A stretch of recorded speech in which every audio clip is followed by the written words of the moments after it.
Hey guys, welcome back to Kranti English YouTube channel. My name is Iqbal Ahmad. Friends, आज का जो video है वो बहुत जबरदस्त होने वाला है, क्योंकि आज के इस वीडियो में हम लोग बात करने जा रहे हैं अंग्रेजी के एक ऐसे कॉमन मिस्टेक के बारे में, एक ऐसे कॉमन एरर के बारे में जो गलती, जो मिस्टेक तकरीबन हर कोई अंग्रेजी बोलते समय या फिर लिखते समय जरूर करता है। या अगर आप किसी एग्जाम में आप बैठ रहे हैं या आप इंटरव्यू दे रहे हैं, तब भी ये गलती, ये मिस्टेक हर कोई करता है। ये गलती आपको ले डूबेगी। ऐसी गलती अंग्रेजी में आपको बिल्कुल नहीं करना है। तो आज का वीडियो आपके लिए बहुत ज्यादा इंपॉर्टेंट होने वाला है। वीडियो को आखिर तक जरूर देखिएगा। So let's get started. तो कॉन्सेप्ट ऑफ इंग्लिश ग्रामर पर आधारित कुछ हमने सेंटेंसेस लिख रखे हैं और इन सेंटेंसेस के माध्यम से हमको यह समझना है कि आखिर वो कौन सा ग्रामेटिकल मिस्टेक है जो बहुत ही ज्यादा हमारे लिए खतरनाक साबित होता है। आइए सेंटेंसेस के माध्यम से जरा समझते हैं। हमने लिख रखा आई एम डॉक्टर, मैं डॉक्टर हूं। यह गलत हो गया। हम लोग असल में करते ये है ना कि जब भी हम अंग्रेजी बोलते हैं या फिर लिखते हैं तो हिंदी में उसका पहले ट्रांसलेट करते हैं और हिंदी ट्रांसलेशन के आधार पे हम क्या करते हैं, अंग्रेजी में, है ना, उसको हम लिखते हैं। तो हम लोग हिंदी बोलते हैं मैं डॉक्टर हूं। लोग ये समझते हैं कि हिंदी में एक लगा रहेगा तभी हमें क्या करना है, अंग्रेजी में ए एन का प्रयोग करना है। ये बिल्कुल गलत है। ये बिल्कुल गलत है। आप ऐसा नहीं कर सकते हैं। जैसे मैं डॉक्टर हूं तो यहां तो हमने एक नहीं लगाया, या फिर आप बोले मैं एक डॉक्टर हूं, है ना। तो आप हिंदी में एक लगाइए चाहे ना लगाइए, उससे कोई मतलब नहीं। अंग्रेजी में अगर सिंगुलर काउंटेबल नाउन है, जैसे ये डॉक्टर है, डॉक्टर क्या है, सिंगुलर काउंटेबल नाउन। इसको हिंदी में बोला जाता है एक वचन गणनीय संज्ञा। ये एक वचन है, डॉक्टर सिंगुलर है, गणनीय भी है। गणनीय का मतलब इसकी गिनती हो सकती है और ये संज्ञा भी है, नाउन भी है।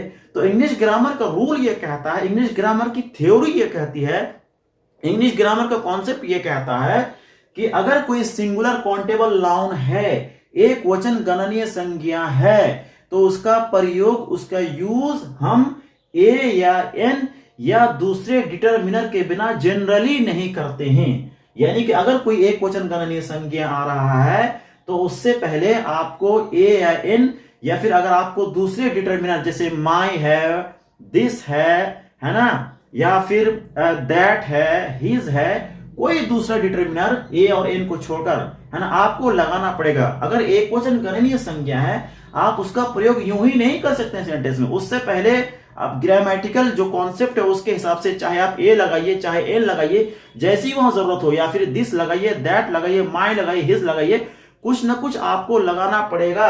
क्यों? क्योंकि इंग्लिश ग्रामर की थ्योरी ये कहती है कि we do not generally use a singular countable noun without a और एन और अदर डिटरमिनर्स।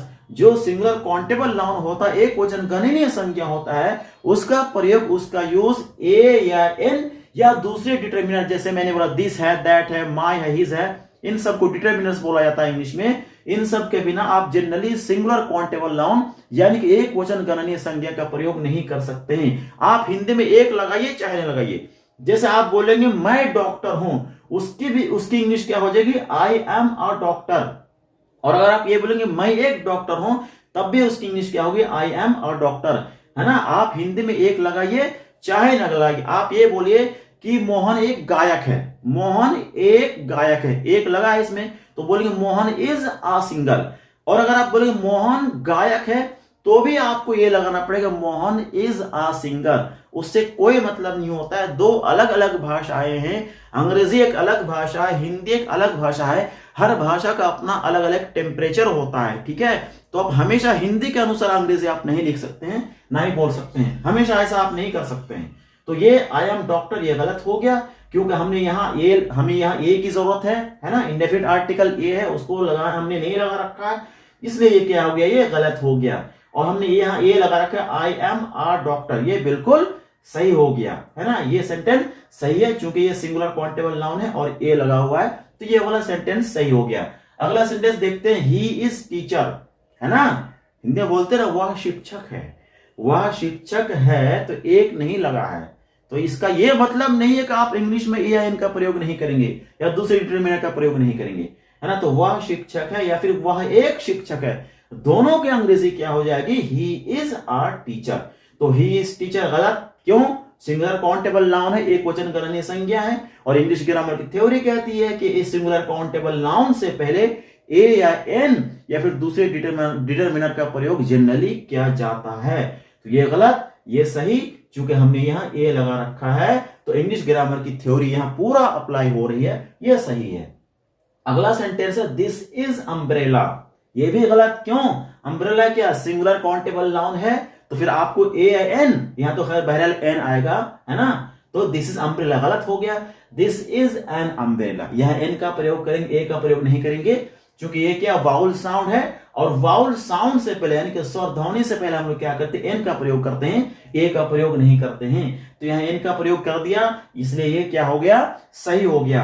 अगला सेंटेंस है यू आर इंजीनियर, ये भी गलत, ये ऐसा एक मिस्टेक है अच्छे से अच्छे लोग करते हैं, एग्जाम में बैठेंगे, है ना, तो इस टाइप का जो एक तरीके से कॉमन मिस्टेक है, इस पर आधारित सेंटेंसेस जरूर दिए जाते हैं। आप इंटरव्यू में जाएंगे, हो सकता है वहां भी आपको शर्मिंदगी का सामना करना पड़े, तो ये ध्यान से समझिए, इसको सीखने की कोशिश करिए। तो यू आर इंजीनियर, ये भी गलत, क्यों? इंजीनियर भी क्या है, सिंगुलर काउंटेबल नाउन है, एक वचन गणनीय संज्ञा, इसकी गिनती हो सकती है, एक इंजीनियर, दो इंजीनियर, तीन इंजीनियर, गलत भैया।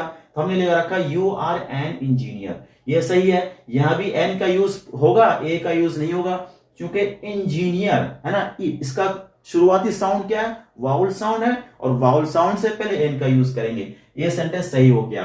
आखिरी सेंटेंस है राहुल इज सिंगर, गलत, ये नहीं हो सकता। सिंगर भी क्या है, सिंगुलर काउंटेबल नाउन है, एक वचन गणनीय संज्ञा है, और एक वचन गणनीय संज्ञा का प्रयोग आर्टिकल या दूसरे डिटरमिनर के बिना जनरली आप नहीं कर सकते हैं। हमने नीचे लिख रखा है राहुल इज आ सिंगर, तो ये सेंटेंस सही हो गया अब, चूंकि हमने ए लगा दिया है। तो उम्मीद करते हैं कि इंग्लिश ग्रामर का ये एडवांस कॉन्सेप्ट आपको जरूर समझ में आया होगा, और ये गलती आज के बाद आपको अंग्रेजी बोलते समय और लिखते समय बिल्कुल नहीं करना है। तो उम्मीद करते हैं वीडियो आपको पसंद आया होगा। अगर वीडियो पसंद आया है तो लाइक और शेयर जरूर करिएगा। Thank you very much.